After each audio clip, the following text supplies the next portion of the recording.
working our way through 1 Corinthians, a book in the New Testament written to a church in Corinth. It was this cosmopolitan kind of happening city, commerce, culture. And Paul writes there to this group of believers, and they're called the church, which is ecclesia. The reason particularly I wanted to use that word is the word church is so loaded. I'm not saying it's a bad word, we just need to understand what it is biblically. And ecclesia is the Greek word for church, and it's a communal word. And I think that's really important. It's a communal, relational word. So off the back of that, now just to explain, I thought the youth might be in this morning. Okay, so this talk did have a slightly youth bent. I was going to show a film clip, but technologically you couldn't sort that out. Anyway, so what I want to speak to you this morning about is aliens. Yeah? Yeah, who gets excited at aliens and sci-fi?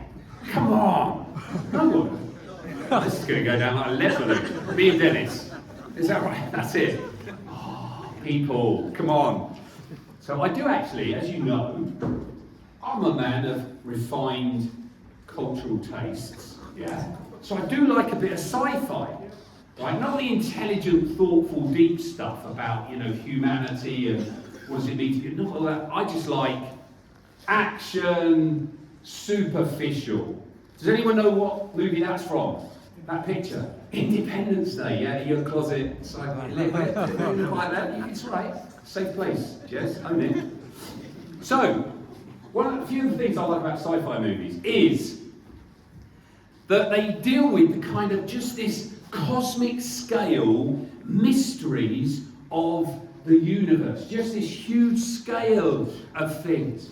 With these big questions like, are we alone in the universe? And there's this search goes on to discover this.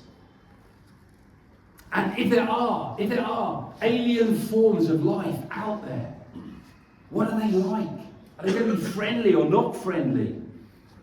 And of course, in many of these movies, the answers to those questions are dependent on the creatures, E.T., revealing themselves to humanity, because humanity has a limited capability to get out there in the far-flung galaxy. Okay, I'm infusing you here, aren't I? You're going to go away and watch a sci-fi movie this afternoon, aren't you? No. Okay, and one of my favourite, like I say, is Independence Day. It is superficial, okay, I know that. But it's just great fun. And at the start of it, what happens is these spaceships come and they settle over the big cities of the world. Because these aliens have come to destroy us. And the whole movie is the kind of action of that. And as these... I feel somewhat foolish explaining this to a room, trying to be enthusiastic to a room that clearly isn't ready to right? So as these spaceships land over these cities, New York, all the traffic stops and there's car crashes, people get out and they're like, what's going on? And it just stops everything. And the president, this heroic figure, true story, all happened around Independence Day. The president gets up and says, the question of whether we're alone in the universe has been answered. You see, the revelation of these aliens is a game changer. That all of a sudden humanity know that there are life forms out there, perspectives have been altered, and they live in the light of that new truth. And they're going to discover, are these aliens for us, against us? And Independence Day, they are baddies. But hey, America saves the day, people. Come on. God bless America, yeah? So, now that I've enthused you about that.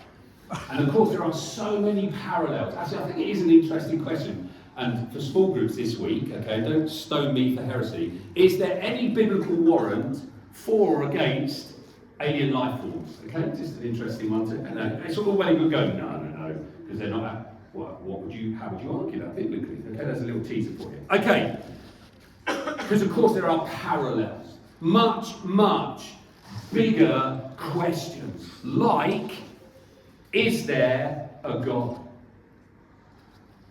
The mystery of the universe. I remember searching for this when I was a young man, into teens later, intentionally searching for that answer down all sorts of the roads that ended up being dead ends. Hedonism, just living for pleasure. Spiritualism, went for some spiritual readings, politics and all of this. Intentionally asking the question, is there a God out there? Surely, I remember lying on my bed and just kind of thinking to myself, and this made sense to me, if there is a God, surely he hasn't just left us. Surely he's made himself known. If there is a God, I was reminded during some of those songs this morning of just the fact I've come from a place where I didn't know this and think I've come into this understanding that yes, there is a God. Is there a God out there? What's he like? Is he for us, against us? Because the issue is this, it seems to me he's got to have revealed himself. If there is a God and we can know him, he's got to reveal himself because we are limited capability. And essentially, this is Paul's theme in 1 Corinthians. You see, the Corinthians have been searching for meaning, purpose. The problem is, they've been doing it in their own strength, according to their own understanding. We've seen they were all about wisdom and philosophy. Very caught up with the latest fad of philosophy and these fine orators. And Christianity to them was foolish in the light of sophisticated wisdom, the idea that there was this man that died this bloody death on a cross, on this horrible cross. It was like celebrating. To celebrate the cross, as Christians did, and was known even in the ancient world, to celebrate the cross is like celebrating the electric chair. It made no sense. No sense. And the Corinthians are typical of humanity. I wholly believe that whatever we say, deep down in every single human being, there is a search saying, is there a God? It may not be that question. It may be, is there purpose in life? Is there inherent meaning? What am I here for? I don't think there's a human being that doesn't try to ask those questions. It's why omnipresent in every people group that's ever been found has been religion. There's never been in any people group at the outset, some are post-Christian and atheist, I grant you that, but in every people group there's always been a religious search going on for meaning. It says to me, maybe it's inherent in the human condition. Maybe there's an answer. And 1 Corinthians then, chapter 2, we're going to see today, in fact the whole book, is a picture of a God who has reached out, revealed himself, and solved the mystery. So let's have a look firstly then, 3 things we'll look at. The mystery of God, the means of the Spirit, and the third one, which I can't remember at the moment, but we'll come to it. Okay? So the mystery of God. So this is how Paul starts this particular section of 1 Corinthians. Remember, he's been talking about the foolishness of Christianity. It's so unsophisticated, so foolish in the like of Greek. And he said, we looked at it last time, we're foolish in the world's eyes, of the sophisticated, intelligent world. Here we are in the 21st century believing this nonsense from 2,000 odd years ago about this man who died on a cross. What is that? Well, my problem is I've yet to find a better answer. I've yet to find anything that comes close. It's changed my life. So Paul says this, okay, yes, Christianity is foolish, but we do, however, speak a message of wisdom among the mature, but not the wisdom of this age or of the rulers of this age who are coming to nothing. No, we declare God's wisdom, a mystery that has been hidden and that God destined for our glory before time began. None of the rulers of this age understood it, this mystery. But if they had, they would not have crucified the Lord of glory. However, as it is written, what no eye has seen, what no ear has heard, and what no human mind has conceived, the things God has prepared for those who love him. These are the things that God has revealed to us by his Spirit. A mystery here is something, it's not like we tend to have mysteries which are unsolved things. In the New Testament, a mystery was something previously hidden, now revealed. And so Paul's saying there's a mystery that has been revealed. Well, what is it? Well, it's the picture of a God waiting patiently until the right time to show how he's going to put everything right in the world, how he's going to redeem Christianity. It's God's purposes, if you like, in the earth. Paul says elsewhere in Ephesians 1 this, with all wisdom and understanding, he has made known to us the mystery of his will according to his good pleasure, which he purposed in Christ, to put into effect when the times reach their fulfillment, to bring unity to all things in heaven and on earth under Christ. So what was the mystery? Christ. Christ, and everything wrapped up in who Jesus was and what he did was the mystery. Maybe you've never really heard this, understood this. We've been running the Alpha course, and it's clear for some folks the penny's beginning to drop on some of this stuff. It did for me. I knew there was this person, Jesus, but I never understood who he was. And I came to understand he lived a life perfect, never sinned. Because of that, he could die on a cross and take the penalty, the punishment for our sin, our wrongdoing. He was God in human form. Because of that, death could not hold him, which is something else. Death could not hold him. You can't keep a good man down. And so God raised Christ from the dead to vindicate his life, his perfect life that he lived for us. This is, again, what Paul says later in 1 Timothy 3:16, probably quoting an ancient hymn. Beyond all question, the mystery from which true godliness springs is great.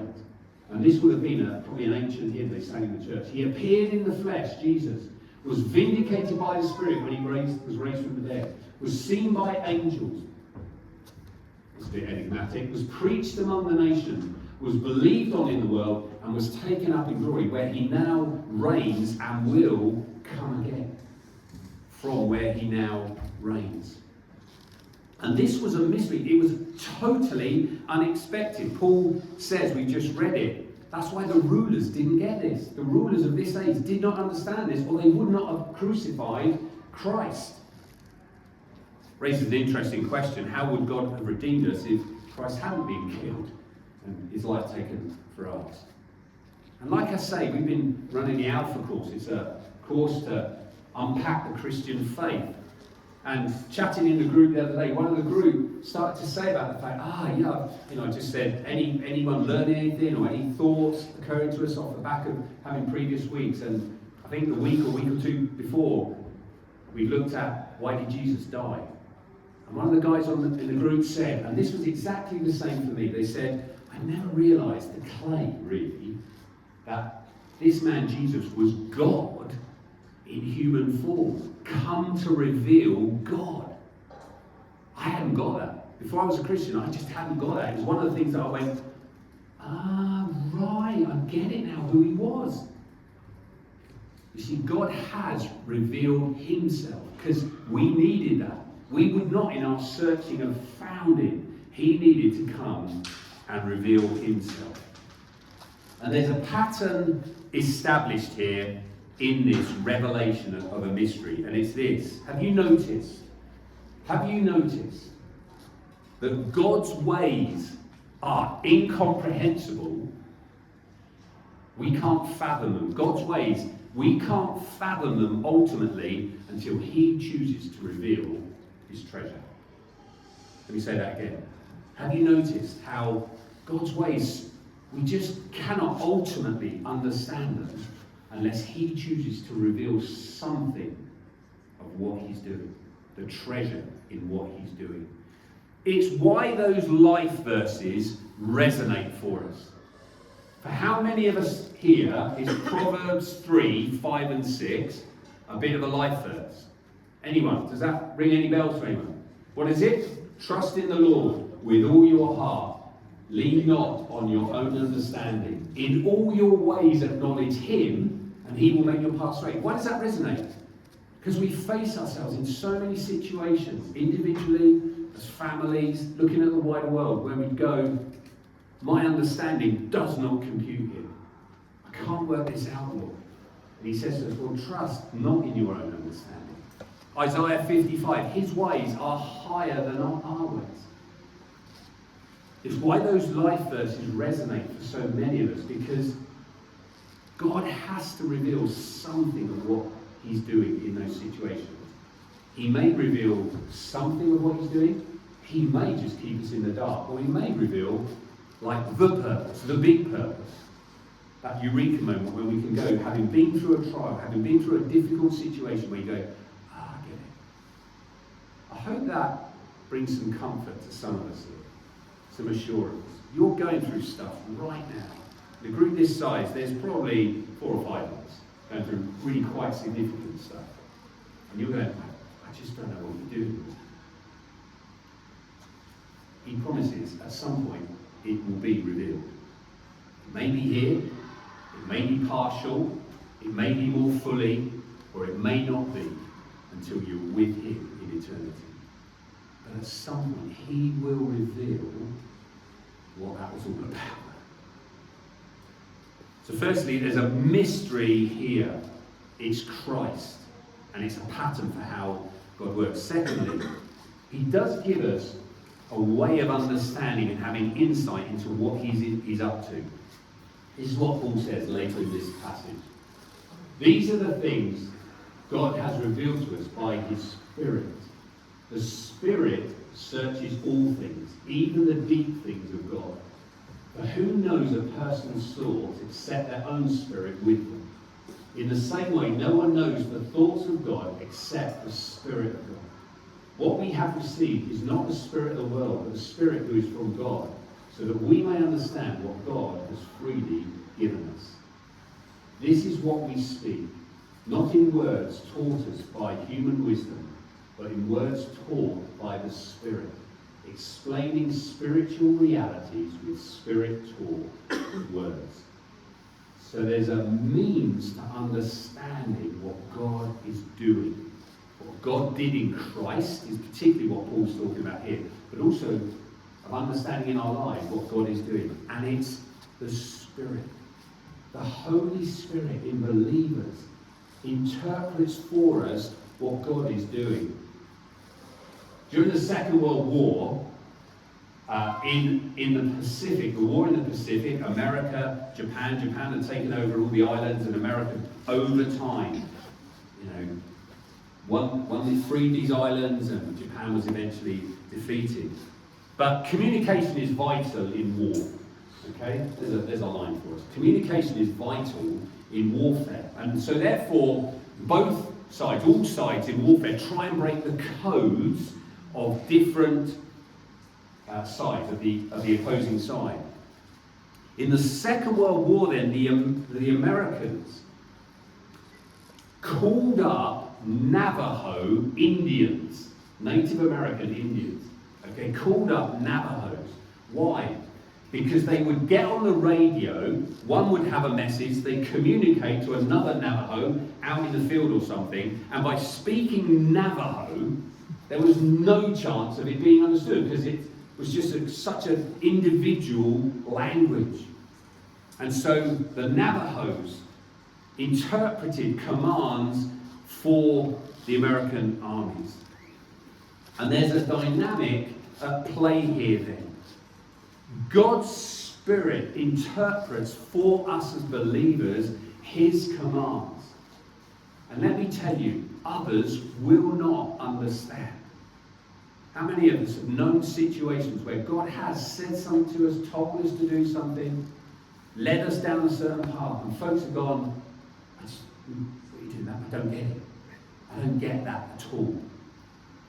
And particularly, this is about understanding who Christ is, was, and what he did for us on the cross. It's by the Spirit that we understand what Christ has done for us. God sent his Spirit in the first place to regenerate us, reveal to us who Christ was, what he's done, and leads us into salvation. I want to say to you, if you're here this morning, I don't know everyone here this morning, if you're here this morning and you don't know Christ and you don't get this, and it's like, I just don't understand it. Well, this thing, ask God to send his Spirit to reveal Jesus to you. That's your Navajo interpretation. You will see. We just sang the song Amazing Grace, and it says how, 'Twas grace that taught my heart to fear. You know, the hour I first believed, I went into a Baptist pastor's vestry in Swansea, a church in Swansea, and prayed with this Baptist pastor. And I prayed first, almost in my own strength. I prayed, God, will you come in? But it wasn't asking him in. It was like, you know, it's up to you, God, kind of thing. And this Baptist pastor prayed, I pray that Paul will ask you in, Lord. And I just went, yes, Lord, I ask you in. And it was my volition, I asked him in. I kid you not. At that moment in time, I knew this was true. By the Spirit interpreted for me that these things were true and eternal. It's why Christian faith is hard to shake. You know, we will not have all the rational answers. But there is a witness of the Spirit in us that defies the spirit of this age. So yes, let's apply ourselves to intelligent, thoughtful, reasoning and understanding about the Christian faith. Let's apply ourselves. But ultimately, it's the Spirit that reveals. And it's the Spirit that makes us so intransigent. I saw some questions based on this passage, and one of them says, is it ever the case that Christians won't appear arrogant? There is a sense in which, because, I don't mean in terms of our attitudes and how we behave, I mean, there is a sense in which because we have this truth claim that we just stand by and bang on about, listen, Jesus is the only way truth, we can sound arrogant. But the problem is this, once you've seen and understood that Christ is who he said he was, has died for us, and you've had any sort of journey walking with him, he's so hard to deny. I just can't deny it now, my back could be up against the wall, I think, and I just find myself, I just can't deny what he's done in my life. I can't deny the change. Honestly, I was a waster.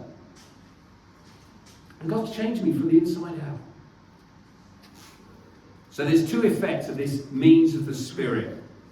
Firstly, he gives us understanding. Paul says, so that we may understand what God has given, i.e. salvation. And secondly, though, because of the Spirit, there's an urgency. Paul says this then, because we've understood all this is what we speak. And we convey realities with Spirit-taught words. Once we have seen this, there is an impetus for us to share it. And it won't be based on our own wisdom or ability to argue. We may appear foolish, but let's go back to 1 Corinthians 1. We dealt with it weeks ago, where Paul said this. Listen, he says, if you're sat there thinking, I don't know how to share faith, I'm not very eloquent, and there's people way more intelligent than me, well, here's the thing. Here's the assurance. The message of the cross is foolishness to those who are perishing. But to us who are being saved, and there are people out there that God is saving. He's at work in their lives. So often we can think it's got to be down to us to say it well and argue well and pray, and let's pray. But God's at work. He's saving people. To those, it's the power of God. For it's written, I will destroy the wisdom of the wise, the intelligence of the intelligent, I will frustrate or nullify. All other wisdom, all other ways, all other understandings outside of Christ will be, that last word there, frustrate, is that word nullify, we looked at last time, which is a very eschatological word. If you don't know what that means, it's not the end of the world. What it means, eschatological means, is to do with the end of the world. It's to do with the last things. Okay? There will come a time when God will reveal to everyone that's ever walked on this planet, his truth. That his truth is what will stand. And every other way, every other intelligence, every other wisdom will be nullified. They're all dead ends. Okay. Finally.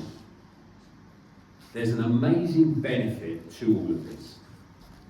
Because the Holy Spirit is in us, because God reveals himself to us, in the midst of chaos then, we can have the mind of Christ. We can have the mind of Christ. Look at what Paul says in verses 14 and 15. He says, the person without the Spirit does not accept the things that come from the Spirit of God. but considers them foolishness and cannot understand them because they are discerned only through the Spirit. The person with the Spirit makes judgments or discerns about all things, but such a person is not subject to merely human judgments. For who has known the mind of the Lord so as to instruct him? But we have the mind of Christ. We do have the mind of Christ, Paul says. He contrasts here the natural person. We start there, the person without the Spirit. That person will reject things from God, or is unable to understand them if we don't have the Spirit in us. But the person with the Spirit, the spiritual person, can appraise and examine all things. As I've been preparing this, part of me is like, Lord, what is there to grip us here? What is there to kind of just get a hold of us? I think if it's anything, it's this. Folks, we forget what a privilege it is that as believers, by the Spirit, as we walk through life, as we walk through difficult situations, as we see the world around us kind of destroying itself, going to rack and ruin, as we have these big questions and we ask God, what am I doing? What's going on? In all of that, we can have, by the Spirit, the mind of Christ. I'm not saying we'll know everything, but it's such a sure place to stand. When in the midst of those situations, God gives you something to go on. Just something, some element of truth, some element of what he's up to. It won't be everything, it won't be the full picture. Ali and I was thinking about this. Ali and I probably the last over a year now have had this. We actually had this word about, so we finished, just later, we finished in Rugby, a church there, we've been there 17 years. We thought we were going to stay there. And God moved us on, but God, it became clear to us, going to ask us to step out without knowing where we're going. He gave us a word about breadcrumbs. Following the, and it's been like that, follow the trail of breadcrumbs, just the next thing. Just the next thing. I think so often that's what God does with us. He doesn't give us the whole picture. He just says, look, here's enough for now. Just do this. Just trust this word. Just follow this. That is having the mind of Christ. And it's amazing what peace and security it gives. But even though we don't know, how am I going to get to there, Lord? This has got to happen down the line. Nick and Mary are about to have a child. Well, 18 years' time or 20 years' time when they leave, how do I know that I'm going to be able to parent them so well that they're... You won't. You really won't. What's going to have to happen is this, that just day by day, you just love that child, you look after them, you care for them, you bring them with wisdom. Children are amazingly resilient. They'll know they're loved. Let me tell you that, love them. They'll know they're loved. That's such a great foundation. And then somehow, day by day, a child emerges, a situation is put right, whatever it is, we just follow the mind of Christ for the moment, the word he gives us for that moment. And it's such a privilege. We forget there are billions of people out there that do not have that. I know, if there's one word I would use to describe how I was before I was a Christian, it's this: lost. I was lost. Now, I was lost in terms of eternity, but I was so lost in terms of knowing what I wanted to be about and who I was, and I was making a mess. I was dive bombing in life. I was lost. We forget there are billions of people out there so lost, asking these questions, wanting to know. We have the mind of Christ, and we can. Paul says, "This is why I speak." Let's keep doing it, folks. I just really want to encourage. Let's just keep communicating, sharing. What Paul says is foolishness. Keep sharing this foolishness. Why? Because it's the power of God. Okay, let's land. Let's wrap this up. So this is an amazing privilege. It gives us great confidence in our situations and courage to follow his will. In conclusion then,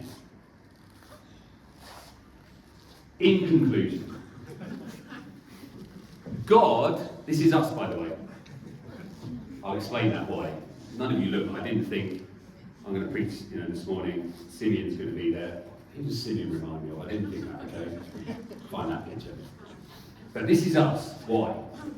God has landed on planet Earth. He's revealed himself to humanity. Humanity was out there searching, empty, no ability to find him. And he's come forward in the person of Christ and said, I'm here. This is what I'm like.